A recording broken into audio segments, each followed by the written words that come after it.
The studio The studio lights flickered on, bathing the set in a cool, artificial glow. Across the glossy news desk sat two men. One, a seasoned liberal host known for his biting commentary. The other, a rising conservative star who had taken the political world by storm. JD Vance, best-selling author turned senator, sat with an easy confidence, his hands folded neatly in his lap. He had been in interviews like this before. He knew exactly what was coming. The host, a man in his late 50s with perfectly coiffed hair and a smirk that never quite left his lips, adjusted his tie and leaned forward. "So, Senator Vance," he began, his voice laced with condescension, "let's cut straight to it. Your support for Donald Trump, let's be honest, it's baffling. You're an intelligent man. You've written a best-selling book, yet you stand by someone who, has been called everything from a liar to a threat to democracy. How do you reconcile that, Senator? How do you, as an educated man, justify standing by Trump and his supporters?" The host leaned back, crossing his arms, as if he had just delivered a knockout punch. The audience, a mix of eager viewers and quiet skeptics, waited for JD Vance to stumble, to backtrack, to find himself caught in the trap. But Vance simply smiled. He had seen this play before. "Well," he began, his voice calm but firm, "it's interesting that you frame my support for Trump as something that needs to be justified. What I find even more interesting is how you, and much of the mainstream media, believe Trump supporters are somehow beneath serious discussion. You don't ask this question about supporters of other politicians. You don't challenge people for supporting Joe Biden, despite his long history in Washington, his policy failures, and his declining approval ratings. You only ask this about Trump voters because you've already decided they're ignorant, misguided, or worse." The host's smirk wavered slightly. He adjusted his tie again. "Come on, JD. You can't seriously be saying that Trump supporters haven't at times engaged in dangerous rhetoric." Vance held up a hand. "Let's talk about rhetoric, because rhetoric is all the media seems to care about when it comes to Trump and his supporters. You all spent years pushing the idea that Trump was a Russian asset, that he colluded with foreign powers. That turned out to be false. You said the economy would collapse under his leadership, yet before COVID, we had record low unemployment, manufacturing was coming back, and wages were rising. You told the American people that Hunter Biden's laptop was Russian disinformation, and now even your own networks are admitting that was false. So tell me, who's really pushing dangerous rhetoric?" The host blinked. For a moment, he seemed to be searching for words. The audience murmured. Some shifted in their seats. This wasn't going as planned. "Okay," the host finally said, clearing his throat. "But let's be real here. The people who stormed the Capitol on January 6th, many of them were die-hard Trump supporters. Are you saying they were justified?" Vance didn't flinch. "No, I've been clear about that. Violence isn't the answer, and I've condemned it just like I condemned the riots in 2020 that burned down small businesses, injured law enforcement, and led to deaths across multiple cities. But tell me something. Why do you and your colleagues in the media only seem to care about political violence when it's associated with Trump supporters? Why was it mostly peaceful protests when businesses were looted and police stations burned, but an insurrection when a group of people, some of whom acted criminally, breached the Capitol? Political violence is wrong no matter who does it, but the selective outrage? That's political theater." The host shifted in his chair, clearly uncomfortable. His rehearsed lines weren't landing the way he had expected. The smug certainty he carried into the interview was beginning to crumble. "But Trump feeds this kind of extremism, doesn't he?" the host pressed. "He tells his supporters the election was stolen, that the system is rigged. That's dangerous talk, isn't it?" Vance leaned forward. "You know what's dangerous? A media class that refuses to acknowledge why so many Americans feel the way they do. Millions of people watched as their businesses were shut down while big corporations stayed open. They saw their social media accounts censored when they asked basic questions. They were told they were racist or deplorable just for voting a certain way.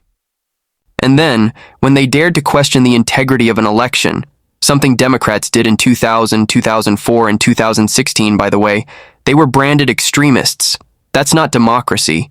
That's manipulation. The host looked at his notes, grasping for a lifeline. But Trump lied about the election, didn't he? Vance smiled again, but this time there was steel behind it. You want to talk about election lies? How about 2016, when Hillary Clinton and half of Washington insisted that Trump was an illegitimate president? How about Stacey Abrams, who still refuses to acknowledge that she lost the Georgia governor's race in 2018? The difference is when Democrats do it, they get book deals and MSNBC contracts. When Republicans do it, they get banned from social media and called threats to democracy. The double standard is so blatant, I don't even think you believe it's fair. The ites. Host opened his mouth, then closed it. The room was silent. JD Vance continued. You know, for years, people like you have mocked Trump supporters, called them ignorant, racist, uneducated. But have you ever actually sat down with them? Have you talked to the factory worker in Ohio who lost his job because of bad trade deals? The single mom who can't afford groceries because of inflation? The small business owner who's drowning in taxes and regulations? These people aren't extremists. They're Americans who just want their country back. And if that makes them dangerous in your eyes, then maybe the problem isn't them. Maybe it's you. The host stared, stunned into silence.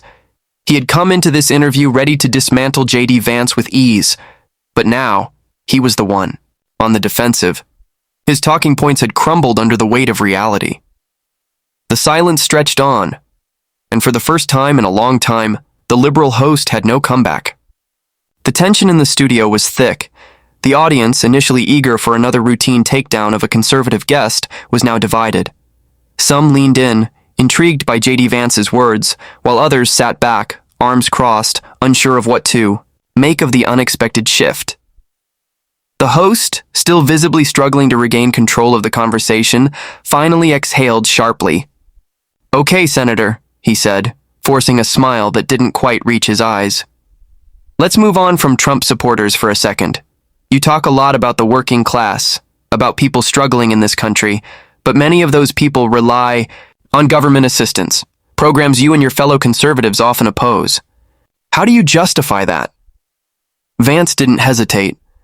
It's simple. Government assistance should be a safety net, not a lifestyle.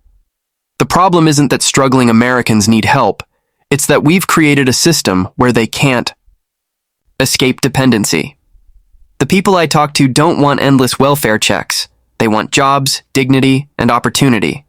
But your side, big government liberals, trap them in a cycle of dependence while pretending to be their champions. Instead of giving people a way out, you keep them on the hook, just enough to survive but never enough to thrive. That's not compassion. That's control. The host scoffed. That's a gross oversimplification. Is it? Vance countered. Look at our inner cities. Decades of liberal policies, high taxes, endless welfare, broken schools, soft on crime policies. Are those communities thriving? No. People are suffering. Crime is rampant. The cost of living is skyrocketing. And yet, the people in charge keep promising the same solutions that have failed for generations. Tell me, at what point do we admit that these policies don't work? The host shifted uncomfortably. He wanted to argue, but the facts were inconvenient. Vance pressed on. You know what works? Giving people the ability to build something for themselves. Look at states like Florida and Texas. Lower taxes, fewer regulations, pro-business policies. They're booming. People are moving there in droves, fleeing the very blue states that claim to be the model for progress. Why is that? The host exhaled, running a hand through his perfectly styled hair. People move for all sorts of reasons. Sure, Vance said. And one of those reasons is that they're tired of living under the policies you defend. You can spin it however you want, but the numbers don't lie. The American people are voting with their feet. A hush fell over the audience again. This wasn't going how they expected.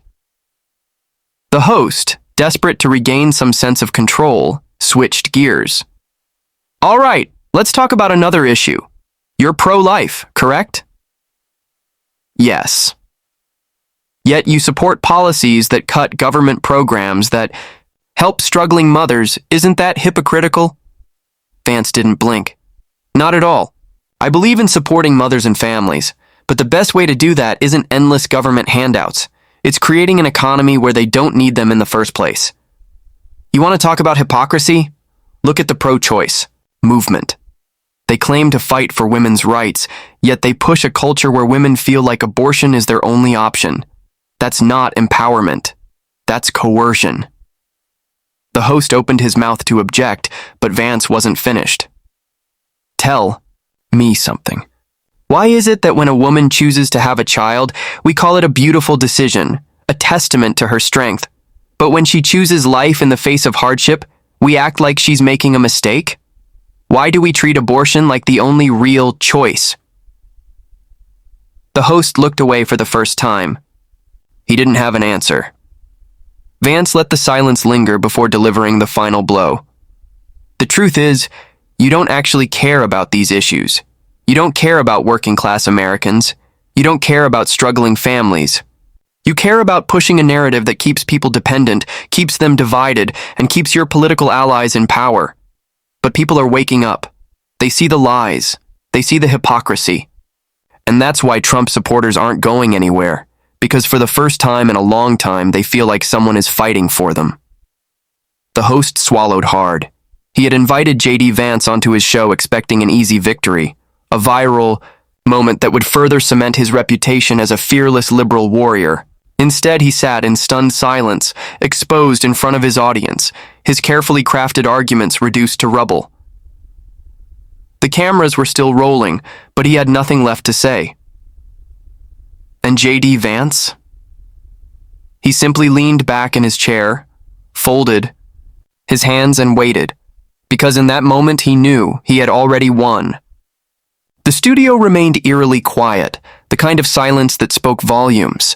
The host, who had spent years dominating conversations, cutting off guests and ridiculing conservatives with carefully scripted sound bites, was now visibly rattled. His hands twitched slightly as he shuffled his papers, as if searching for something, anything to salvage the moment.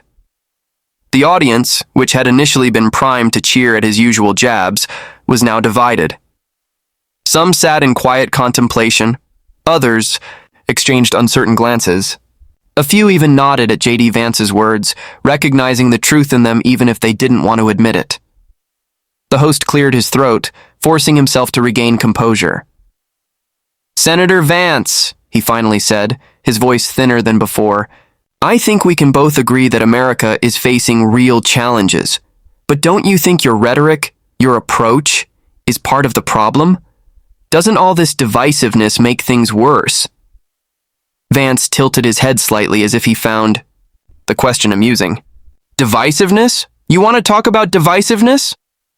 He leaned forward, his voice steady but firm. "Let's be clear. The division in this country didn't start with Trump. It didn't start with conservatives. It started when the ruling class, the media, the political elite, the corporate overlords, decided that half of America was expendable." The host scoffed, but Vance didn't let him interrupt. "You called them deplorables. You mocked them. You shipped their jobs overseas, told them their values were outdated, and their concerns didn't matter. You labeled them racists and bigots for simply wanting safe communities, good jobs, and a government that works for them instead of against them. You pushed policies that enriched the elites while leaving working Americans behind. And now, when they finally push back, now you want to talk about unity?" The host sat frozen, his usual smugness replaced with something else, discomfort, maybe even a hint of shame. Vance shook his head. "You don't want unity. You want submission. You want people to fall in line, to stop asking questions, to stop demanding better. But they won't. And that's why Trump supporters exist. Not because they're brainwashed or radicalized, but because they finally found someone who speaks for them. Someone who won't back down when people like you try to shame them into silence." The air in the studio was electric. The audience knew they were witnessing something rare. An argument that couldn't be dismissed with a quick quip or an edited headline. The host knew it too, and he hated it. He forced another tight-lipped smile, though his eyes betrayed him. Well, Senator Vance, I appreciate the spirited debate, but unfortunately we're out of time. Vance smirked. Of course we are. The cameras began to fade out, the show's logo appearing on the screen. The producers hurried to wrap things up, but the damage was done. As the lights dimmed, JD Vance stood up, buttoning his suit jacket with a calm confidence. He extended a hand. The host hesitated for a split second before shaking it, his grip weaker than usual. Good luck spinning that one, Vance said with a smirk before walking off the set. The host sat there for a moment, staring after him. He had invited JD Vance onto his show expecting an easy win. Instead, he had been left speechless, exposed in front of millions. And the worst part? He knew that tomorrow, the headlines wouldn't be about his performance. They would be about the conservative who walked into the lion's den and left unscathed. Backstage, JD Vance walked down the dimly lit hallway toward the exit, his stride confident, unhurried. Staff members who had been indifferent to him before the show now cast him cautious glances. A few whispered to each other, some impressed, others unsure of what to make of what had just happened. As he reached the exit, a young production assistant, probably no older than 24, hesitated before stepping forward. Senator Vance, she said quickly, almost nervously. He turned, raising an eyebrow. Yes? She glanced around, as if making sure no one else was listening. Then, in a hushed voice, she said, I just wanted to say, my dad is one of the people you were talking about. He lost his job when they shut down the factory in our town. It was all he'd ever known. And when the media calls people like him backward or racist just because he supports Trump, it makes me so angry. JD Vance studied her for a moment, seeing the quiet frustration in her eyes. You're not alone, he said simply. A lot of people feel the same way. They're just afraid to say it out loud. She swallowed hard, nodding. Yeah, I wanted you to know. And thank you. Vance gave her a reassuring nod before stepping out into the cool night air. The city was still alive, cars speeding by, neon lights flashing in the distance. He took a deep breath, letting the moment settle. Inside the studio, the liberal host remained at his desk long after the cameras had stopped rolling. He scrolled through his phone, already seeing the early reactions online. The clips were spreading fast. And they weren't the kind of clips he wanted. The comment sections were flooded with reactions. Vance just exposed the media's hypocrisy in real time. I've never seen that host so speechless. Finally, someone who fights back and doesn't. Apologize! The host clenched his jaw, setting his phone down. He had been in the game long enough to know when he had lost control of a narrative. This was one of those times. No amount of spin, no carefully crafted editorial was going to undo what had just happened. JD Vance had walked into his world, played by his rules, and still won. As the senator's car pulled away from the studio, he glanced out the window at the city skyline. He knew this moment was bigger than just another viral interview. It was proof of something far more important. The American people were waking up, and they weren't going to be silenced